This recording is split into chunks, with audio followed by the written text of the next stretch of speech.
पुण्यात्माओं, भक्ति मार्ग में जहां जहां गुरु और शिष्य का संबंध होता है और जगत में भी जहां जहां गुरु शिष्य का संबंध होता है वहां वहां परीक्षा होती है। यह सर्वविदित है, किसी से भी छुपा हुआ नहीं है। हम अपने बच्चे को स्कूल में भेजते हैं, कॉलेज में भेजते हैं, साल भर बाद उसका भी एग्जाम होता है, उसकी भी परीक्षा होती है।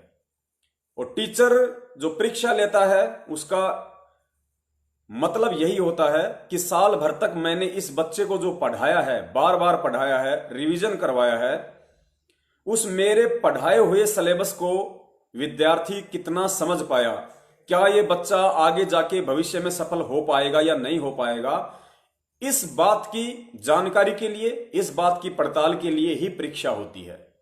जो कच्चे होते हैं, जो टीचर के द्वारा पढ़ाए गए सिलेबस को ध्यान से नहीं पढ़ते हैं, वो फेल हो जाते हैं।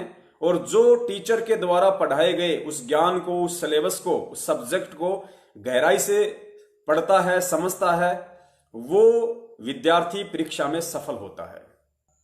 650 साल पहले परमेश्वर कबीर साहिब जी बनारस के काशी में आए। परमेश्वर के 64 लाख शिष्य हुए। आप और हम ही थी वो आत्माएं, अन्य कोई नहीं था।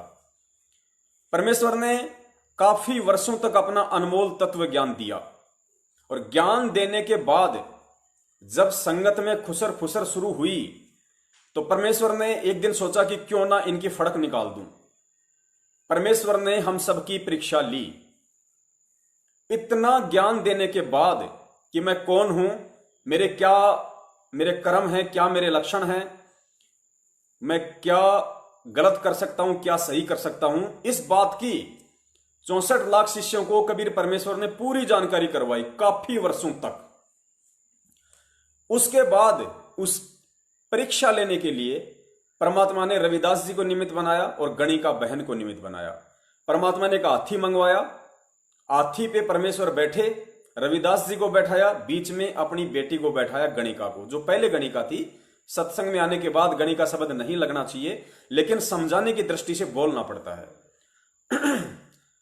तो परमेश्वर ने क्या लीला करी हम सबको पता है, फिर भी दोहराना जरूरी है। ध्यान से सुनेंगे तो ही ये वीडियो आपको एंड तक समझ में आएगा कि वर्तमान में हिसार जेल के नाम से संगत में जो ऑडियो भेजी जा रही है और उन ऑडियो को भेज भेज कर सतलोक आश्रम मैनेजमेंट हरियाणा जो अपना मनोरथ सिद्ध कर रहा है, उसके पीछे की हकीकत क्या है।